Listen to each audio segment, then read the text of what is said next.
Is everybody in? The movie is about to begin.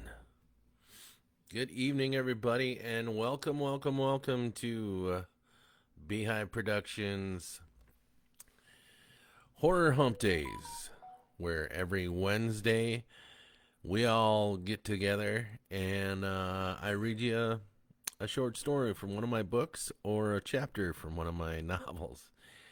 Anyhow, this time around we are on night 6 of reading stories from my latest book, Thin Spots, self-published. Let's try to figure out how to navigate the camera here. It's Thin Spots, one of my thickest books. It's about 700 something pages, and it is available on pretty much every online bookstore there is out there. It's available in paperback, as you can see, and also in ebook format. You can get it on Kindle. And good evening there, Mr. Walzer. It's yes, it's No Sleep Wednesday. This one might give you nightmares, buddy. And thank you very much, and good evening to you, Mr. Paulson. Thank you for the stars. At this rate, I'll be a billionaire, and I can move up into the ranks of the world. So, hey, Jessica, and welcome. I think you got enough going on. You don't need creepy stories to creep you out, but yeah, it's nice that you joined us, and welcome everybody. We survived a non-blizzard today. There was things on the news and on the Weather Channel yesterday saying we were going to get hit with a really bad blizzard, and then they said that, oh wait, changed their mind. You're not going to get a blizzard. It's going to hit everybody south. And my poor sister was without power for most of the day, her and my nephew. So I was getting kind of worried about her. And I told her, I said, well, you should just come up here and stay with your brother till you're come and stay with your brother till the power comes back on. And she's like, I can't. All the roads are closed because of the weather. So it sucks. It sucks to be down there, man. I tell you. But we're all safe and sound and warm here in Winthrop, Minnesota, here at the b.hive Studios. I imagine Kevin's nice and warm too. I heard it's a little cool down there in Florida. Good evening, Shannon, and welcome, buddy. I think you guys will really like this one tonight. Tonight's story derives from a nightmare that I actually had a long time ago. I was married to my first wife. I was 75, not bad, but that's shorts weather here. Yeah, it was a story about my was when my first wife and I were looking at houses, and we were running into all kinds of issues when it came to getting a mortgage and stuff like that. But and looking at houses began to get monotonous. But we did end up finding a really nice house, and I actually missed that house in New Hope, Minnesota. So anyhow, so yeah, this story is derived from that nightmare, and hopefully you guys enjoy the ride as much as I did not, at least when I was dreaming. So I rarely have nightmares anymore, which is why a lot of my stories, especially ones in this book, have just came plain out of just thinking about really effed up stuff. So next week's story is really effed up. It was really hard for me to write, but we'll talk more on that later. So I see that pretty much most of the regulars are here. I imagine Steph is listening in the car on her way home, and Chuck, I'm sure he'll stop in a little bit later. He's usually a late bloomer, but he usually brings his army with him. I stopped drinking Coca-Cola because Winthrop Mercantile is sponsoring me with stars, and Coca-Cola is not sending me anything. So that's to you, Coca-Cola. Oh, there's Chuck right there. Boom. See, I was kind of holding back on the story reading until you showed up, buddy. And there he comes with his army of farting bees and badgers. So anyhow, um, it's got us. We're back in Minnesota with this week's story. In a town called Pleasant, I think is what I called it. It was my synonym for New Hope. But yeah. Anyhow, yeah, they're out and they're looking for at houses, and they're getting kind of sick of it, and they're also getting kind of sick of each other. And then they come upon the house of their dreams. So, and that's how that story is gonna go. And pretty much don't need to read it now, so because I pretty much told you the whole story. So we'll just call her a night. All right. Have a good night. Peace, everybody, and thanks for showing up. I'm only kidding. I'm only kidding. Hey, I do want to say it's really actually very cool how many followers I have now on this page. A lot of that is a thanks to you guys who have shared the crap out of my stuff and have also sent people invites to follow me, and that is very much appreciated. I know Steph's got some friends, and Bobby's got some friends that have come on here. And so, yeah, very much appreciated you guys, and appreciate all of that. I've also been getting back into watching horror movies, and I checked out a few this weekend, and yeah, one of them was Long Legs. It had oh, now I'm losing my mind here. Nicolas Cage. Nicolas Cage played the serial killer, and he was kind of like a Tiny Tim slash Charles Manson type of character. And yeah, it was. I highly recommend the movie if you're into scary movies. Get Long Legs. It's currently streaming on Hulu. I also watched Diary of the Dead, which was George Romero's last zombie flick that he did. And I hate to say it, but I did not like it. I watched it out of honor to him, out of respect to him. So, yeah, but the acting was horrible. And it was just, yeah, it wasn't a really good movie. It could have been done a hell of a lot better.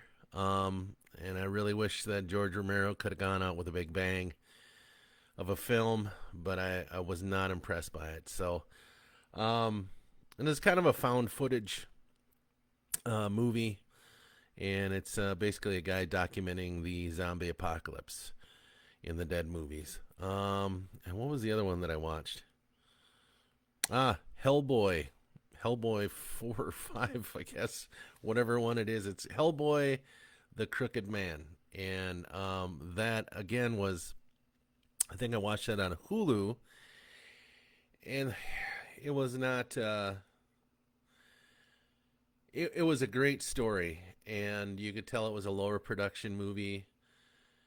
If it's a comedy, I'm staying. Yes, it is a comedy. Midiyama.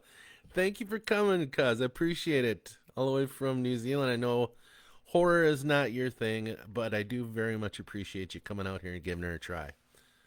But yeah, Hellboy was, I would recommend it. It's pretty good. It was a low budget movie, but it was pretty good. Hellboy, the Crooked Man, which is streaming on Hulu. So yeah, check that out. All right, well, I am going to start with tonight's story from my book, Thin Spots. And here we go. Open house. Jesus fucking Christ, Shelley, Frank spat from the driver's seat. Can you let up on me already? Frank and Michelle Nygard had been in the market for a new home for a month now. It had been a monotonous job, and every home was beginning to look exactly like all the others. They were getting short with one another during this experience, and the fact that Frank had all kinds of hidden debt that surfaced after running a credit check for a new mortgage didn't help. They were living in their tiny one-bedroom apartment, and Shelley was tired of it. I wish you would have said something is all, she retorted. You know I don't like being blindsided by things. I get it, okay? He let out a long sigh. Can we just get home without another word about it? I haven't eaten all goddamn day and worked 14 hours. I just want to get home and have something to eat. Then we could talk about credit checks, mortgages, and open floor plans all you fucking want. Shelley had opened her mouth to say something and then decided to close it. The Minnesota winter had settled in, and although they lived in the middle-class suburban neighborhood of Promise, the city had done a shit job of laying salt clearing the streets. It didn't help that the tires were practically bald on the old Pontiac Sunbird, and that Frank had a foot made from lead. Ah, shit, Frank yelped as the car fishtailed through a four-way stop. Goddamn front-wheel drive. Maybe stop driving like the car's on fire, Shelley said. Do you want to drive? She didn't. She froze up when the roads were wet. We might live to see another day, she added instead. Fuck you, he muttered under his breath. Is that the way you feel? What? I heard what you said, Frank. Give it a rest, will you? Mother told me you were no good, Frank. She said you were too rough, too unrefined, too... Your parents hated me because I wasn't Lutheran. Screw them and their holier-than-thou bullshit. My dad likes you. Give me a break. Do you want me? Or what do you want? I became Lutheran just to marry you, didn't I? I never forced you to. When I asked your daddy if I could get his blessing, he told me that I had to be a spiritual leader in the home before he'd consider giving me the okay. And you seem to be failing at that. Seriously, Shell, why the fuck are we even looking for a house together? We can't even get along. Well, if you want out, Franklin Leo Nygard, then by all means get a fucking lawyer. That felt like a gut punch. Shelley never used colorful language before. Frank raised his middle finger to her face. He had to look at her because he wanted to see her reaction. If they were playing a game of who can hurt one another the most, by God, he was going to relish the surprise and disgust on her holy Lutheran face. When he looked back to the road, there was a municipal snowplow coming through the intersection. The stop sign captured his view, and he slammed on the brakes. The little four-cylinder spun on the road several times. Shelley screamed, gripping the dashboard. The world circled about them, and they braced for the inevitable crash of metal and glass. The car slid to a stop. There was no crash, just a slight feeling of vertigo, and then outside their windshield, where a snowbank had stopped them, was a realty sign. Apollyon Realty, open house, 8 p.m. to midnight, home for sale. Are you okay? Frank asked, staring at the sign. Yes, Shelley said.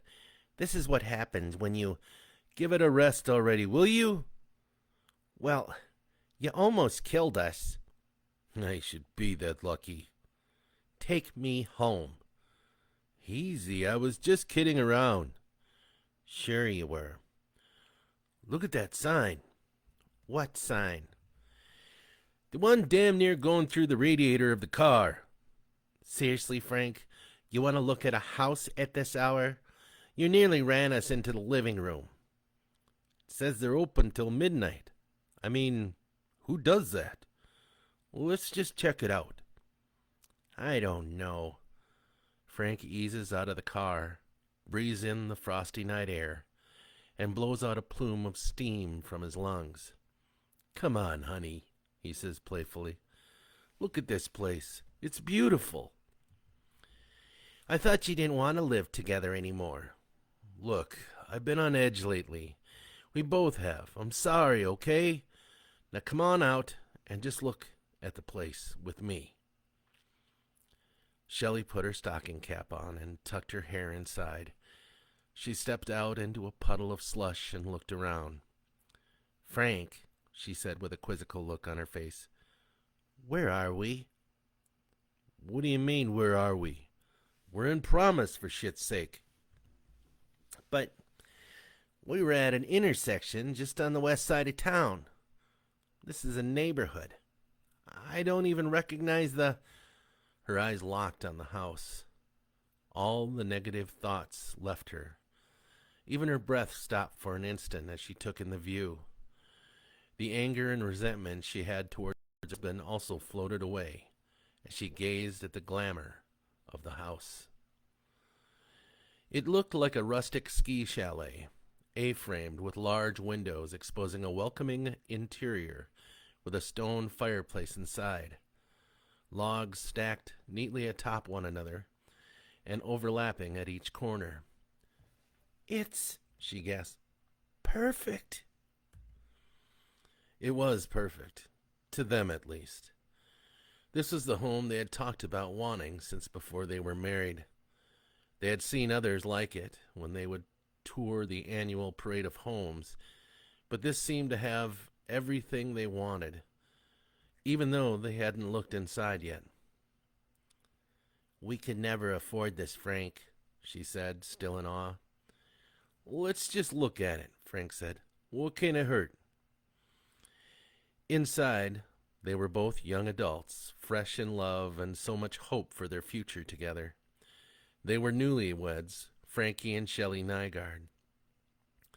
Frank grabbed her mittened hand, and she squeezed his gloved hand. Together, they almost skipped up the long driveway to the house. They stomped the snow and slush from their boots and knocked on the door. Come on in, came a friendly voice from the other side of the door. A beautiful wreath hung on the large wooden door and emitted a wonderful scent of pine. As they stepped in and closed the door, they both broke out into a sweat. The heat was thick and almost suffocating, and they immediately took off their winter gear. Welcome home, the realtor said with a warm smile and extended his hand. My name is Mr. Abaddon. I'm representing the sellers of this home. Shoo, Frank said, noticing his own handshake was a little weak and sweaty. The heat definitely works. Ah, yes. I'm afraid I put a little too much wood on the fire. My apologies. But you can never tell with these Minnesota winters. Am I right? That's for sure. This is Shelley, and my name is Frank Nygard. Pleased to meet you both. Won't you come in and help yourself to some hot cider? Won't you? Excuse me for asking, Shelley said. But do you usually have open houses so late in the evening? Not at all, Mr. Abaddon said. I'm just a realist. Most people work during the daytime, and if they're looking for a home, they don't want to take off work to look at one. It's just a matter of providing convenience for the buyers. Smart, Frank said, pointing to his temple. I'm sure it's a beautiful house, Mr. Abaddon.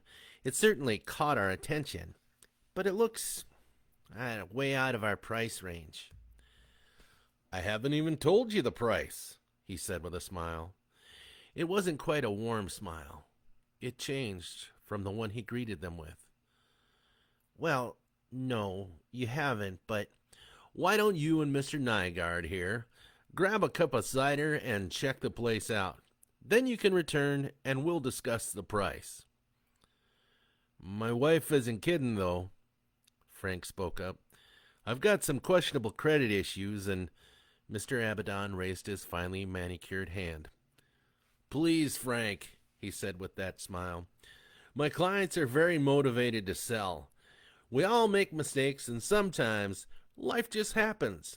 But let's talk about the hard stuff after you've seen what the house offers. Sound like a deal?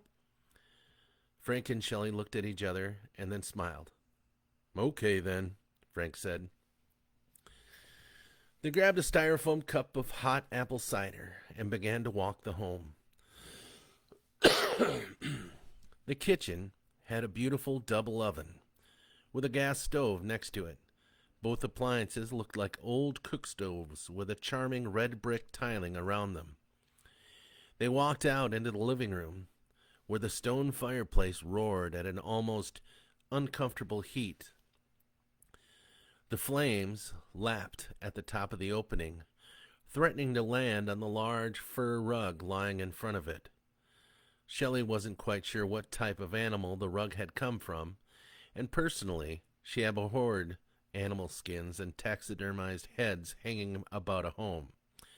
But there was a sunken living room space in the middle of the room between the fireplace and the large picture windows which looked out into the front yard.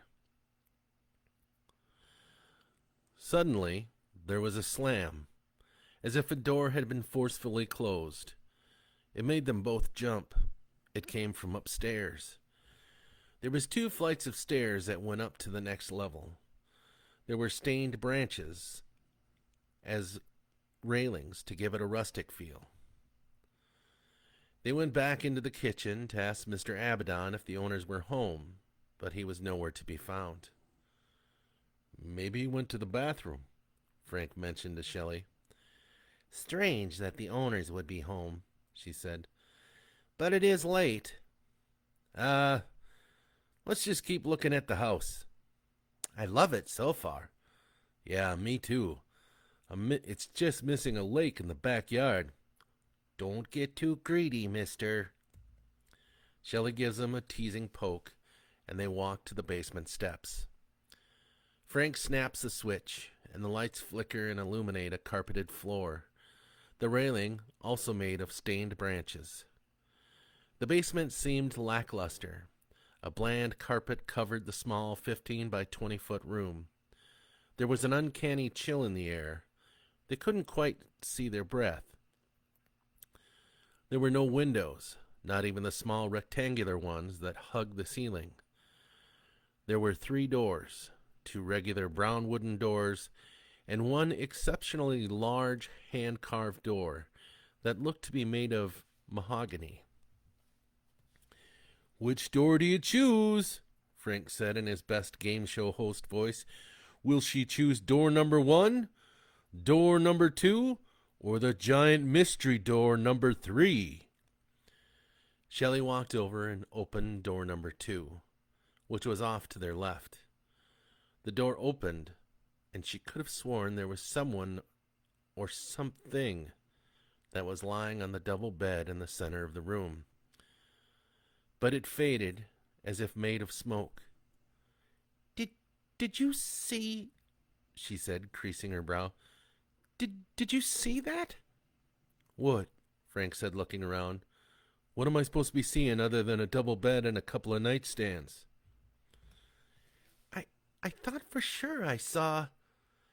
Frank stepped into the room, jumped onto the bed, and tried to pose like some Johnny-come-lately. Can you be serious for a sec? Oh, come on, honey. Lighten up. Frank, I swear I saw like a shadowy shape lying on the bed. But it's gone. If you're more interested in shadows than me, I guess I'll... Stop it. Quit making fun of me. I'm sorry, baby. Seriously, it was probably just a trick of the light. The house is new to you. That's all it is. I guess. It sure is cold down here. Colder than a witch's titties. You're such a crude man. Can we keep looking? Frank sighs and gets off the bed and heads back out to the basement's main room. Shelley is hesitant to open the other ordinary door. Frank grasps the knob and swings it open fast. She almost gasps and closes her eyes. You can open your eyes, Shell, Frank says. She opens them slowly, and before her is the furnace and water heater. It was just a plain utility room. The furnace looked like a robotic octopus with its vents swerving into the ceiling to various parts of the house. That was anticlimactic, Frank said.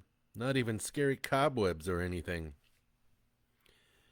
She took a brief look inside the 5 by 8 foot cement room, and then ducked back out and looked reluctantly at the large mahogany door.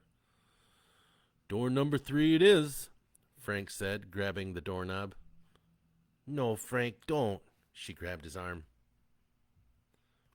What is your issue, Shell? God damn, you're as jumpy as...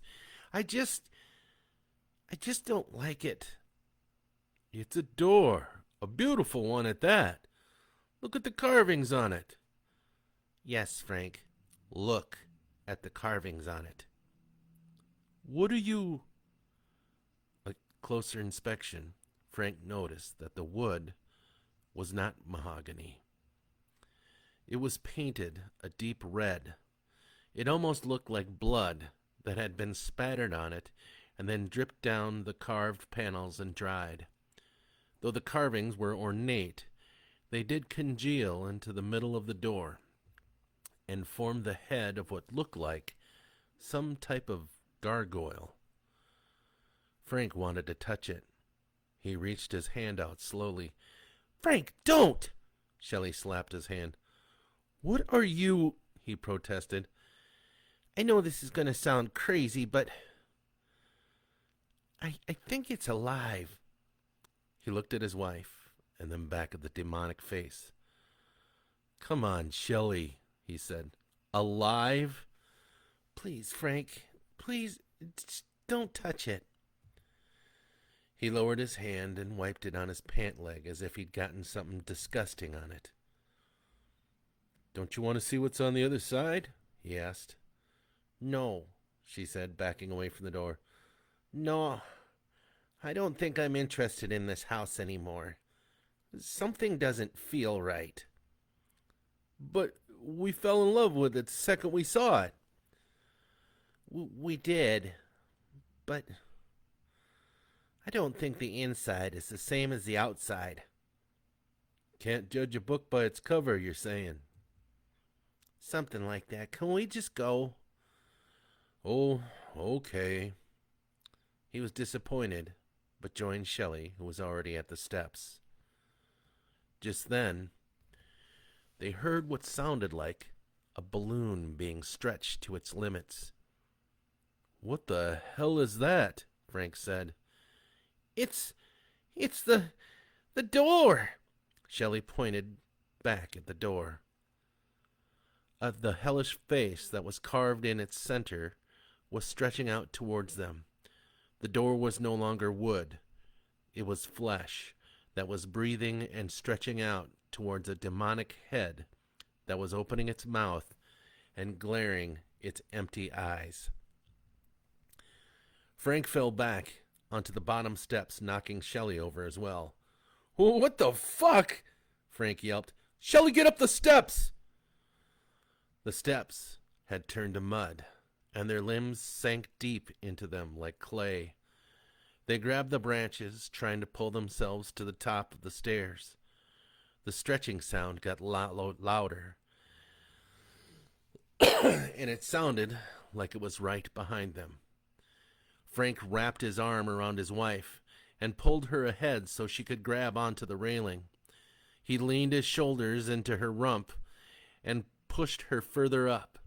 He was losing his breath, the wet clay making sucking sounds as he tried with all his strength to climb the steps. Shelley made the top of the stairs and rolled onto her back, huffing to gain her own breath back.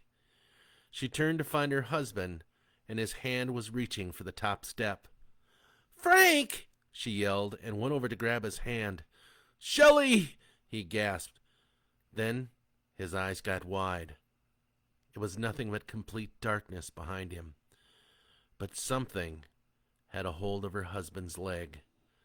She grasped his hand and he squeezed hers. Don't let me go, baby, he pleaded. Oh, God, please don't let me go. Sweat mixed with mud worked as an awful lubricant, and she felt her husband's grip begin to slip. She couldn't see him because her eyes filled with tears. A force pushed into her and knocked her to the opposite wall, and the door to the basement slammed shut.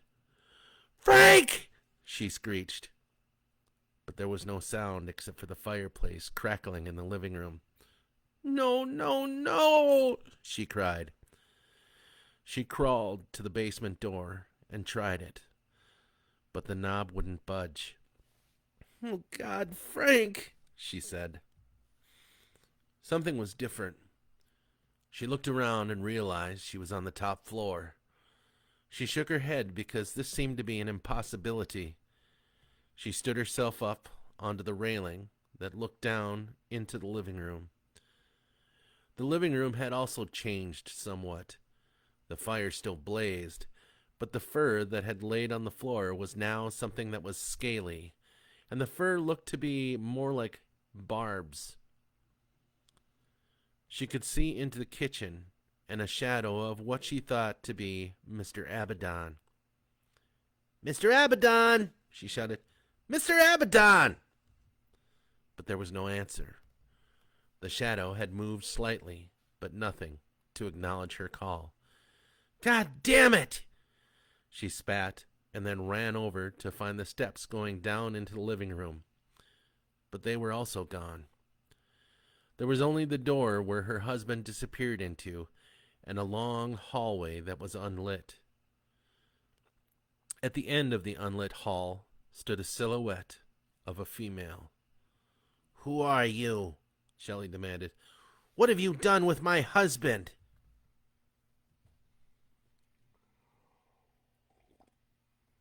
All these voices.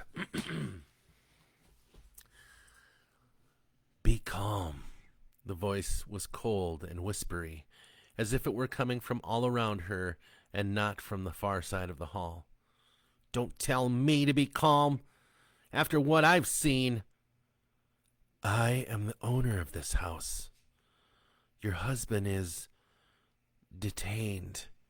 "Detained? Detained for what? You better—" "I assure you, Mrs. Nygard, he isn't being harmed. Let's talk, you and I." "Why don't you come out here and talk to me?" "I'm afraid you wouldn't like that much." "What's that supposed to mean?" "You and your husband are looking for a house, correct?" "Yes, but definitely not this house." "My husband and I came to look at this house so many years ago." "Well, you two can keep it. I don't know what the shit was downstairs, but I don't want anything to do with this fucking place." "My husband can't enjoy the house anymore, I'm afraid. He stepped out." "Well, I'm sorry. Men can be shit sometimes. Now, if you can show me where my husband is, we'll kindly leave this hell house." The woman laughed, and it made the tiny hairs on Shelley's arm stand up. "I don't think the two of you would survive it out there," the woman said. "What's that supposed to mean?"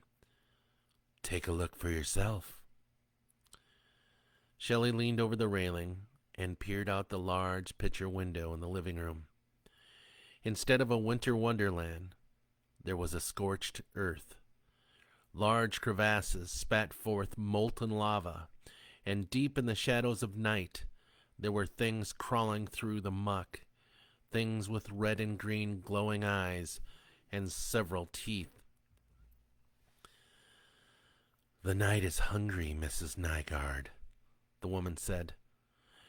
"The fresher the meat, the sweeter the taste for those out there." "What's going on?" Shelley said, confused. "Where is this? Where's Frank?" "You're in hell. You're dead. We're all dead down here." "No!" The car accident. What car accident? Your vehicle connected with that snowplow. It was quite messy. Your corporeal selves were sliced up rather good. No. Deny it all you want. It is what it is. What do you want with me? Why, I want you to take over the house. Free me and take over my burdens. Burdens? Many years ago, my husband Kevin and I happened upon this house. We had also died. Murder-suicide thing that I don't care to talk about. The woman began walking towards her, and Shelley began to feel panicked. We met with Mr. Abaddon, she continued. He's quite the salesman. We were told we wouldn't have to suffer the pain of hell and could live in this house as long as we made our yearly mortgage payment. What? Shelley stuttered. What payment? The woman was closer, and the glow of the living room cast onto her feet. They were gray and dirty. There was blood that dripped and coagulated on her ankles. The creatures outside, the woman said. They are always hungry. Hungry for flesh. They prefer young flesh, but they will take anything they can get. You stay where you are, Shelley said.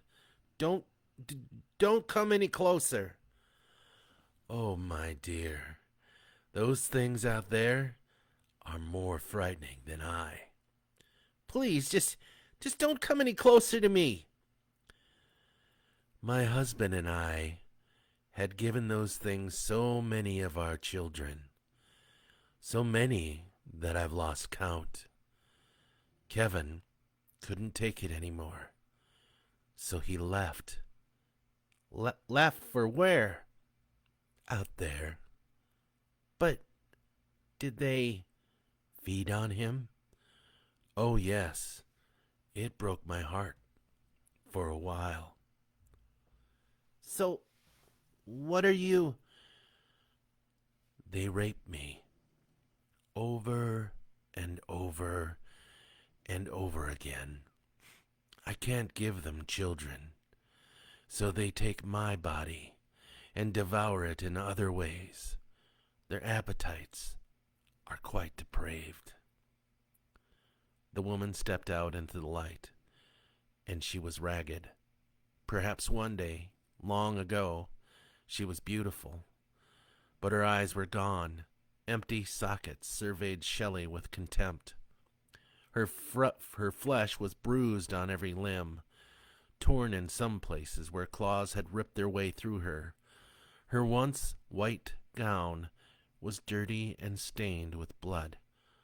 Oh, Jesus Christ, Shelley yelped.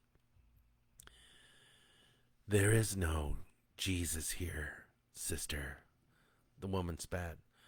There is only desperation and desolation. What do you want with me? What do you want with Frank? I'm offering you a deal, Mrs. Nygard. Leave Frank with me so that I can keep feeding them out there. You can end your eternity out there in the wastelands. Or you two can take over ownership of the house. You and Frank can produce food for them. What would you do? I would go out and join my husband. No, this can't be real. I assure you, it is every bit as real as the living world. Can I see my husband? Of course. He's in the back bedroom. Shelley walked past the woman and ran to the end of the hall. "Frank!" she yelled. "Frank, where are you?" She heard a muffled cry from the bedroom to her left. The door opened easily. Frank was sitting on a large king-size bed, covered by the same scaly barbed skin that rested by the fireplace. "Oh, God, honey!" she cried and joined him on the bed. He wrapped his strong arms around her, and they kissed as if it were the night of their first date. His hands moved their way up her shirt and began to undo her bra, and her hands found his belt and began to unbuckle. The woman looked back and smiled with split lips, and then walked down the steps to the back door. "I see you've made a sale," Mr. Abaddon said, with that razor-blade smile. "Yes," she said quietly, and walked out into the humid air of hell, where animalistic laughter broke out and teeth began to gnash. And that, my friends, is Open House. I hope you guys all enjoy that one. That one is pretty desolate, but I mean, it's me. It's my story. I don't write happy stories. I mean, if I did, I'd be writing children's books, right? Which gives me an idea. I could write children's horror books. Yeah. I don't know. That's a thought. That is a thought. Anyhow, let me know what you guys thought of that story in the comments. Next week's story is called Child Predator, and it was a rough one for me to write, and the story after writing it made me feel pretty gross. Hey, thanks, Jessica. I'm glad you liked it. Yeah, it made me feel kind of gross. I felt like I had to shower with bleach after I wrote it. I even wrote a caveat at the end of the story, and also a PSA on there. So, but I don't know what it's going to be like to read to you guys because it's written in kind of a weird format. There's texting and all kinds of stuff like that. So, yeah, it'll be interesting to see how next week goes. Both an uncomfortable story and yeah. So in a different format. Great as always. Thanks again for sharing your stories. Absolutely, man. Appreciate you guys coming out here and listening to the stories. I need to find my teddy bear tonight. Do you, Kevin? Because in the story, this guy named Kevin walked out and just let the demons feast on him. So, I don't know. I'm just saying. And plus, you and Kate are looking at homes. Huh. How about that? Good. Scary. I'm glad you liked it, Beth. Of course, this is Beth's second time hearing the story because she both bought and read my book. So there you go. Anyhow, and that actually reminds me, if you guys have read my book, it really helps me out if you guys go on Amazon.com and go on Amazon.com, go to the page where the book is listed, and write a review on there. That would be awesome. The more reviews I get, the more my book gets suggested to other people looking for books. So it helps me out that way. Anyhow, have a good night, Chuck. Thank you very much for joining me. It's better to have it read to me. Well, there you go. It's like having an audio book. So I know I've got some people have told me that they actually go on YouTube and they listen to my books on there when they're working. So that's pretty cool that I'm being used as I'm trying to get my books read. I've got I've got software for it. Get my books read so that I can also sell them in audiobook form, which would be really fun. So, anyhow, that is it for the night. I got to get back to my studies for my EMT class, and so wish me luck on my test tomorrow. Is my quiz. I did fingerprinting and photographing and background check today. That was interesting. So, should I tell them about my teddy bear? You should tell them about your teddy bear, bro. So, but yeah, I'm kind of running close to the big NR EMT class and getting kind of nervous about it. But yeah, we'll see. Thanks, Beth. I appreciate that.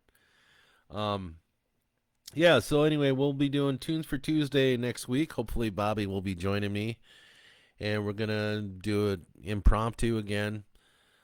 So yeah, I don't know if I'll put up an event for it. I'm just gonna go live at 8 o'clock Central Standard Time, and then of course Horror Hump Days next Wednesday with Child Predator. Mwah. Anyhow, yeah, it's I can't believe I'm gonna read that story on the air next week. Yeah. Anyway, so there is that. I hope to see you guys then. You'll kick ass on that test. Thanks, buddy.